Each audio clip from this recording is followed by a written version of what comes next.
Due to the transpiration from the leaves a great water deficient takes place in its cell. ऊपर से पानी जा रहा है, मतलब लीव्स, यहाँ ब्रांच है, ब्रांच में बहुत सारे लीव्स हैं, तो जैसे ही वो लीव्स H2O छोड़ देंगे तो यहाँ के सेल जी फॉर एग्जाम्पल इस सेल से गया तो यहाँ से वहां जाएगा, यहाँ से वहां जाएगा, इस तरह से पूरी चेन बनेगी। फिर जाइलम, जाइलम से फिर बड़ा जाइलम और फिर रूट, रूट से रूट हेयर, रूट हेयर से सॉइल। तो यहाँ का देखो इस वाटर मॉलिक्यूल को इसके जाने की वजह से खेच मतलब गुजराती में खेच अनुभव से, right, it would be experience a pull due to the loss of water here, क्योंकि एक चेन की कड़ी यहां से गई तो उसका फोर्स उसके बाजू में, बाजू में, बाजू में, बाजू में, तो इस तरह से, so that is known as a transpiration pool. As a result of this deficit, the water is drawn automatically from the osmotically from the xylem in the leaf vein and by the cells surrounding the veins. Thus, a sort of pool is produced in the uppermost xylem cell in the leaves. It is called the transpiration pool. तो यहाँ पे जो soil में पड़ा हुआ पानी को एक पूल एक्सपीरियंस हो रहा है due to the loss of water from the leaves in transpiration. तो ये जो खींचाव और पूल एक्सपीरियंस हो रहा है वो है ट्रांसपिरेशन पूल, ठीक है। In this way water rises due to the transpiration pull and the cohesive force of the water molecule from the lowest part of the root to the highest peak of the tree. तो इस तरह से transpiration pool होता है। Sometimes cells exude from an injured part of the plant. It is called exudation or bleeding. It is manifestation of root pressure. आपने सुबह सुबह में देखा होगा घास फूस, आप शायद गार्डन में घूमने जाओ तो घास की पत्ती है, वहां उनके मार्जिन पे कुछ पानी दिखाई देगा, या तो कोई प्लांट की आपने डाली कट कर दी, फॉर एग्जाम्पल इस प्लांट की एक छोटी सी डाली थी यहाँ पे, उनको आपने कट कर दिया तो उस डाली में आपको दिखेगा थोड़ा थोड़ा वाटर से बाहर निकलेगा, ठीक है। वो क्यों बाहर निकला? क्योंकि रूट प्रेशर है या ट्रांसपिरेशन पूल है, बहुत सारी चीजें हैं। Now absorption of water and mineral from the soil, किस तरह से पानी एब्जॉर्ब होता है। देखो यहाँ पे बहुत अच्छा ट्री का पिक्चर है, उसमें दिखाया गया है कि किस तरह से ट्रांसपिरेशन होता है, राइट। अब absorption of water takes place through the root hair which provide large surface area for the water absorption. Root hair पानी को एब्जॉर्ब करते हैं क्योंकि बहुत ज्यादा सरफेस एरिया है, millions of root hair present है। Root hair contain cells with high concentration. Root hair का जो कॉन्सेंट्रेशन है वो हाई रहेगा तो पानी बाहर से अंदर आएगा। पानी का कॉन्सेंट्रेशन नहीं, सॉल्यूट का कॉन्सेंट्रेशन ज्यादा है रूट हेयर में। This difference is result in endosmosis, इसकी वजह से पानी का मूवमेंट होगा रूट हेयर से रूट में, रूट से जाइलम में, जाइलम से ब्रांचिस में, ब्रांचिस से सब ब्रांचिस में, सब ब्रांचिस से लीव्स में और लीव्स से बाहर। The root hair cell are also followed by cortex, epidermis, pericycle, protoxylem lies opposite to the pericycle, so as direct channel is formed for the water from the root hair to the xylem. अब देखो structure of root पढ़ेंगे हम लोग, मतलब यहाँ पे थोड़ा सा एक्सप्लेनेशन नहीं किया, सिर्फ नाम दे दिया है, तो पता होना चाहिए कि क्या सारी चीजें हैं। तो मैं उसको सिंप्लीफाइड फॉर्म में बताता हूँ। ये रूट है, मैंने उसको कट किया तो आपको ऐसा दिखाई देगा, राइट। अब मैं ये रूट का इतना पोर्शन ही दिखा रहा हूं, ठीक है, यहाँ पे। तो ये पहला जो है वो होगा एपिडर्मिस, ठीक है। वो मतलब ऐसी लेयर होती है, ऐसी बैरल शेप और रेक्टेंगुलर शेप सेल होते हैं। यहाँ पे रूट हेयर होता है जो सिंगल सेल का होता है। This is the extension of this cell, epidermis cell. तो पहली हो गई एपिडर्मी, ये रूट हेयर, ठीक है। उसके बाद कुछ सेल की लेयर होती है, ठीक है, मतलब सेकेंड, ये पहली लेयर हो गई हमारी, ये रूट हेयर था। बहुत सारे होते हैं, मैंने एक ही ड्रॉ किया है, चलो दो ड्रॉ करते हैं, ठीक है। फिर कुछ सेल की लेयर होती है बहुत जबरदस्त, यहाँ पे हाइपोडर्मी भी हो सकती है और कॉर्टेक्स भी। तो ये जो लेयर है सेल की, ठीक है, उसको हम लोग क्या बोलेंगे? ये क्या था? एपिडर्मी। ये क्या है? कॉर्टेक्स। एपिडर्मी सिंगल लेयर है, कॉर्टेक्स बहुत मल्टीपल लेयर होती है, ठीक है। फॉर एग्जांपल मैंने इतना ड्रॉ कर दिया। अब there is one more layer, इसको हम लोग बोलते हैं बैरल शेप के सेल होते हैं। बैरल पता हो तो, मतलब ऐसे, चलो barrel shape, round cylindrical shape के होते हैं, इसको हम लोग बोलते हैं एंडोडर्मिस।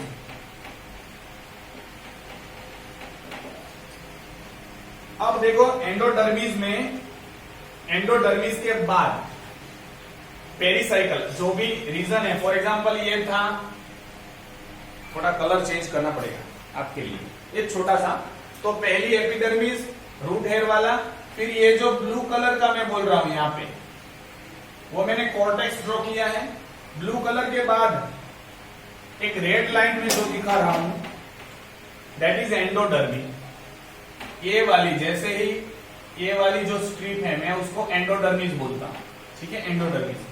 नाउ अब देखो एंडोडर्मिस चारों ओर होगी ना ऐसे ही, तो एंडोडर्मिस के अंदर जो भी है उसको पेरिसाइकल बोलते हैं। पेरिसाइकल में जाइलम फ्लोएम सब होता है।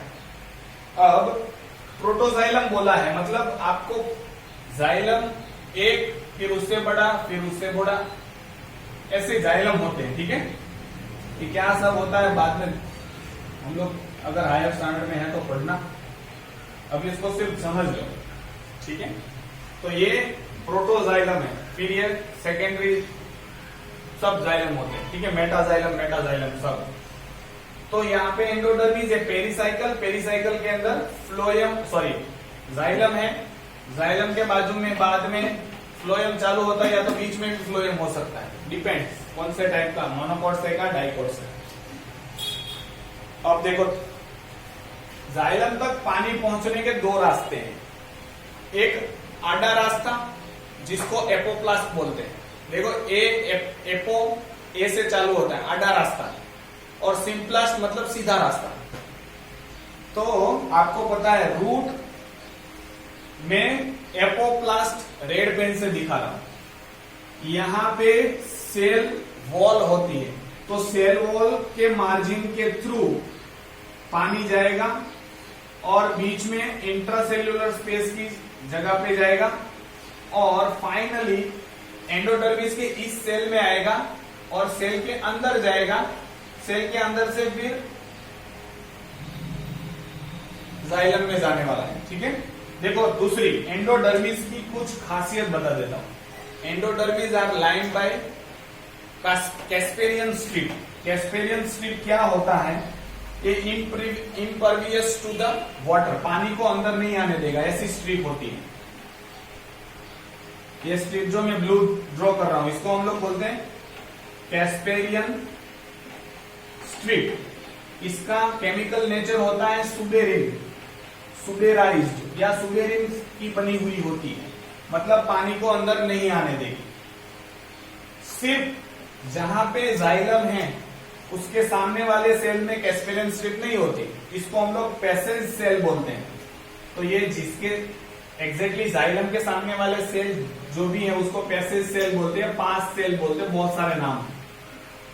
यहां पे कैस्पेरियन स्ट्रिप नहीं होती, ठीक है, वहां पे सुबेरिन नहीं होता। तो एक था आधा रास्ता, मतलब वाटर मूव्स अलोंग, कई सेल में एंट्री नहीं की उन्होंने, along the cell wall and intercellular space पानी पहुंचा एंडोडर्मिस तक, लेकिन कोई भी तरीके से। अब सिंपलास्ट सीधा रास्ता बोल रहा हूं, चलो सीधा रास्ता मतलब क्या होगा? पानी एंटर होगा रूट हेयर में, रूट हेयर के सेल में, यहां से दूसरे सेल में, यहां से तीसरे सेल में, दो सेल के बीच में कनेक्शन होता है।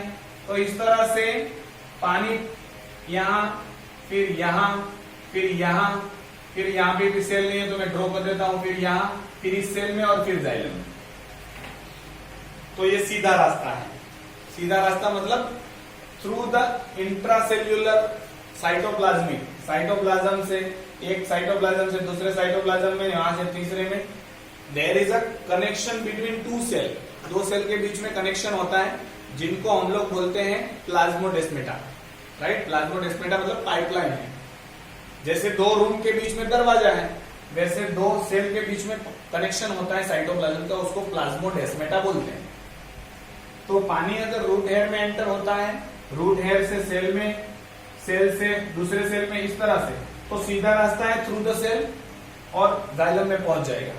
पानी कोई भी रास्ते से एब्जॉर्ब हो, चाहे सिंप्लास्ट वे से चाहे एपोप्लास्ट वे से, एंडोडर्मिस तक रहेगा।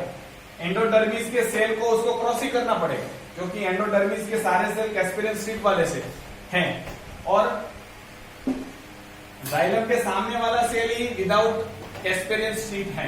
तो कोई भी तरीके से पानी एंडोडर्मिस तक पहुंचेगा, लेकिन एंडोडर्मिस के बाद अगर उसको एंट्री लेनी है तो उसको सेल के थ्रू ही जाना पड़ेगा। तो आधा रास्ता apoplast, that is through the cell wall and intracellular space. Cell wall और जहां जहां जगह इंटरसेल्यूलर जो जगह है वहां से जाएगा। सिंप्लास्ट वे सीधा रास्ता, एक सेल से दूसरे सेल में कनेक्शन होता है, उसके थ्रू पानी पहुंचा। तो through the cytoplasm, symplast, between the cell, through the cell wall and space around cell, apoplast. मैंने बहुत याद रहे इसीलिए मैंने बोला आधा रास्ता, मतलब कोई फॉलो नहीं करना है रूल्स, सीधा सेल वॉल, इंट्रासेल्यूलर स्पेस, सीधा जाइलम और सीधा रास्ता, मतलब हाईवे टू हाईवे जाएंगे। वाटर एब्जॉर्प्शन एपोप्लास्ट वे से बहुत ज्यादा होता है। Maximum water absorption occur through the apoplast way, क्योंकि ये बहुत स्लो होता है, बहुत फास्ट होता है, इसमें कोई भी सेल में एंट्री नहीं लेनी है, सीधा। चलो, cohesion is the molecular attraction which is the particle of body United, ये तो आपको पता है। उसके बाद एक एक्सपेरिमेंट यहाँ पे दिया है to show that root absorb water, root absorb पानी, रूट ही एब्जॉर्ब करता है, उसका एक एक्सपेरिमेंट है। तो इसमें क्या है कि पानी रखेंगे और उसमें ट्री रखेंगे और ऊपर ऑयल की लेयर लगा देंगे ताकि इवोपरेशन ना हो, राइट।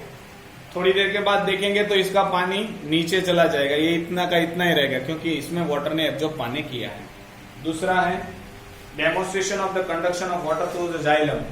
एक प्लांट लेना है, आई थिंक सो जस्मीन ही लेना होगा, पता नहीं कौन सा है। अब क्या करते हैं, एक इंक वाले पानी में उसको प्लांट को रखते हैं थोड़ी देर, या डाली कट करके भी रखो, थोड़ी देर के बाद पता चलेगा। और फिर इसका क्रॉस सेक्शन लेना है, तो आपको पिंक कलर का एक चीज दिखाई देगी, इसमें जो जाइलम है वो पिंक कलर का हो जाएगा, ठीक है, एक पिंक कलर का हो जाएगा। दैट मीन्स जाइलम से पानी एब्जॉर्ब होता है। Next, to demonstrate the movement of water through the xylem stem, ये भी हम लोगों ने एक्सपेरिमेंट किया है। फ्लोएम को निकाल देना है, एक स्ट्रिप, मतलब बहुत इसमें आपको बहुत ज्यादा सावधानी रखनी होती। तो जाइलम बीच में से खड्डा करेंगे और जाइलम को निकाल देंगे, उसके बाद पता चला कि फिर भी पानी जा रहा है। That means xylem is the transporter of water. और फूड फ्लोएम के थ्रू आता है, तो हम लोग क्या करेंगे, एक प्लांट को ग्रो करेंगे और उसका मतलब यहां तक खड्डा कर देंगे, दैट मीन्स उसका फ्लोएम निकाल देंगे। तो कुछ दिन के 3-4 दिन के बाद क्या होगा, आपको यहाँ पे फूला हुआ दिखाई देगा। क्यों? क्योंकि सारा फूड अभी नीचे नहीं जा पा रहा है। क्यों? क्योंकि हम लोगों ने जाइलम को निकाल दिया है। और कुछ एक हफ्ते के बाद रूट मर जाएंगे, क्योंकि उसको खाना नहीं मिल रहा है, ऊपर से नहीं आ रहा है, क्योंकि जाइलम यहाँ से था तो दे रहा था, अब नहीं दे रहा है। तो ये एक्सपेरिमेंट से गॉडलिंग एक्सपेरिमेंट बोलते हैं। एक्सपेरिमेंट से पता चलता है कि फ्लोएम में ही फूड ट्रांसलोकेट होता है, जाइलम में पानी जाता है। तो यहाँ पे हम लोगों ने सक्सेसफुली ये चैप्टर को आई थिंक सो कंप्लीट किया है। आप इसको पूरी तरीके से रीड करना, कहीं पे भी कुछ डाउट हो तो मुझे पूछना। एक्सपेरिमेंट ज्यादा कुछ नहीं आता है, फिर भी फॉर द नॉलेज चेक एक बार पढ़ लो, शायद कोई क्वेश्चन पूछ ले। तो ये बहुत सिंपल चैप्टर था। नेक्स्ट देखते हैं हम लोग मैथ्स या फिजिक्स केमिस्ट्री में से कोई एक लेंगे। Thank you and have a nice day. धन्यवाद।